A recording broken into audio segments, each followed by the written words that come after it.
Hi friends, எல்லோரும் எப்படி இருக்கீங்க? இன்றைக்கி நம்ம கோதுமை மாவு பயன்படுத்தி சூப்பரான கிறிஸ்பியான பிஸ்கட் ரெசிபி தான் பார்க்க போகிறோம். இந்த டேஸ்ட்டு ரொம்பவே நல்லாயிருக்கும். மேலே அப்படியே கிறிஸ்பியாகவும் உள்ளே அப்படியே சாஃப்டாகவும் இருக்கும். இவ்வளோ சூப்பராக இருக்குன்ட்டு இது ரொம்ப ஈஸியாகவும் செஞ்சிடலாம். ரொம்ப டேஸ்டியான ரெசிபியும் கூட. இப்போ நம்ம இந்த டேஸ்டியான ரெசிபி எப்படி செய்கிறதுங்கிறத வீடியோக்குள்ளே போய் பார்த்துடலாம். கோதுமை பிஸ்கட் செய்கிறதுக்கு ஒரு மிக்சிங் பவுல் எடுத்துக்கோங்க. அதில் அரை கப் அளவுக்கு நான் பொடி பண்ண சர்க்கரை சேர்த்துக்கிறேன். நல்லா ஃபைன் பவுடராக சர்க்கரை எடுத்து அரைச்சிட்டு அரை கப் அளவுக்கு சேர்த்துக்கோங்க, சரியாக இருக்கும். இதிலே 2 ஸ்பூன் அளவுக்கு பட்டர் சேர்த்துக்கிறேன். நீங்கள் பட்டர் அப்படி இல்லாட்டி நெய் கூட சேர்த்துக்கலாம். 2 ஸ்பூன் சேர்த்துக்கோங்க. இது அன்சால்டட் பட்டர், அதனால நான் கொஞ்சமாக உப்பு சேர்த்துக்கிறேன். சும்மா ஒரு பிஞ்ச் அளவு சேர்த்துக்கோங்க. நீங்கள் அப்படி சால்டட் பட்டர் எடுக்கிற மாதிரி இருந்துச்சுன்னா அதுலேருந்து இருக்கிற உப்பே போதும், சரியாக இருக்கும். இப்போ இந்த சர்க்கரையும் இந்த பட்டரும் நல்லா மிக்ஸ் ஆகிற மாதிரி கலந்து விட்டுக்கலாம்.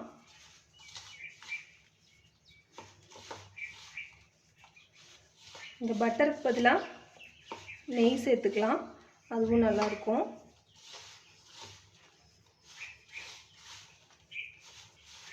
நல்லா கைகளாலேயே நல்லா மிக்ஸ் ஆகிற மாதிரி நல்லா கலந்துக்கோங்க. இப்போ இதுலேயே 1 கப் அளவுக்கு கோதுமை மாவு சேர்த்துக்கலாம். நல்லா மிக்ஸ் பண்ணிக்கலாம்.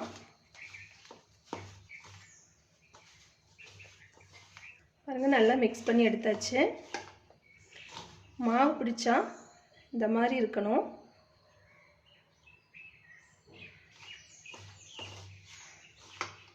இப்போ இதில் நம்ம கொஞ்சம் கொஞ்சமாக தண்ணி சேர்த்து இதை ஒரு சப்பாத்தி மாவு பதத்துக்கு பிசைஞ்சு எடுத்துக்கலாம்.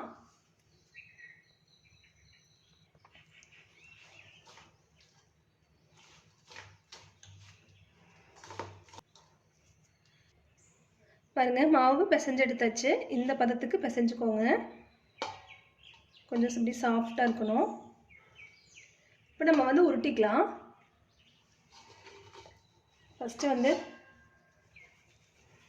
ஒரு 4 பார்ட்டாக பிரித்து எடுத்துக்கலாம்.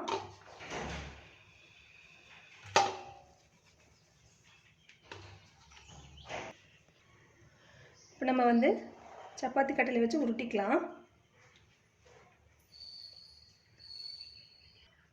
லைட்டாக மாவு தூவி விட்டுக்கோங்க.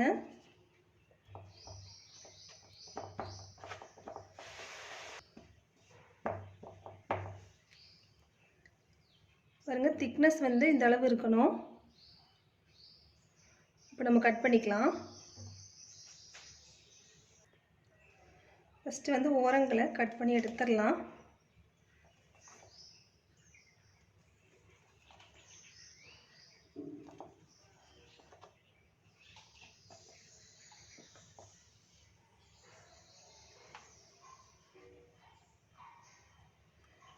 கொஞ்சம் சின்ன சின்னதாக வர மாதிரியே கட் பண்ணிக்கோங்க.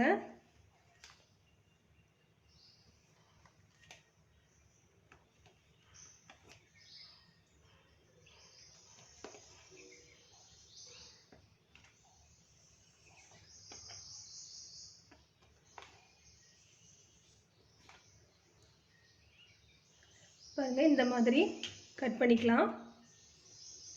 இதை தனியாக எடுத்து வச்சிடலாம்.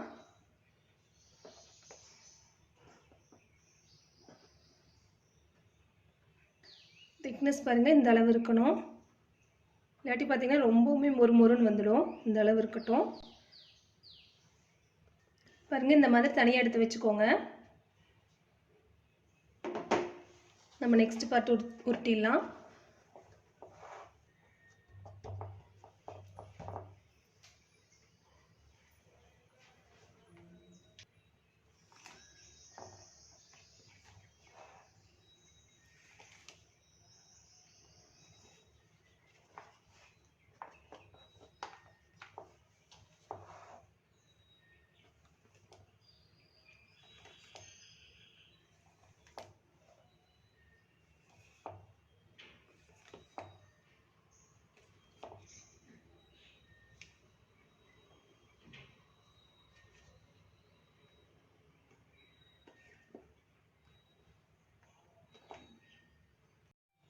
பாருங்கள், எல்லாமே வந்து இந்த மாதிரி கட் பண்ணி எடுத்தாச்சு. இப்போ நம்ம பொரிச்சு எடுத்துக்கலாம். ஒரு பாத்திரத்தில் எண்ணெய் வச்சு எண்ணெய் காஞ்சிருச்சு. இப்போ நம்ம வந்து பிஸ்கட்டுகளை சேர்த்துக்கலாம். அடுப்பை வந்து மீடியம் ஃப்ளேம்லேயே வச்சுக்கோங்க.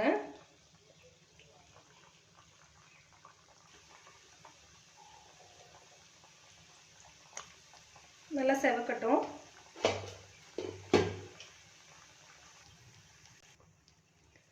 பாருங்க, நல்லா வந்து செவந்து வந்துடுச்சு. நம்ம எடுத்துடலாம்.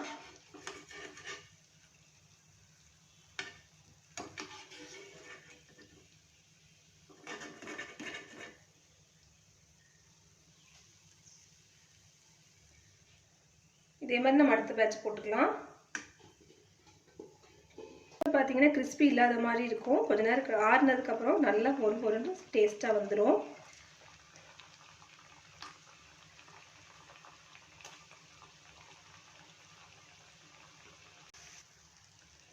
பாருங்க, இதுவும் நல்லா செவந்துருச்சு.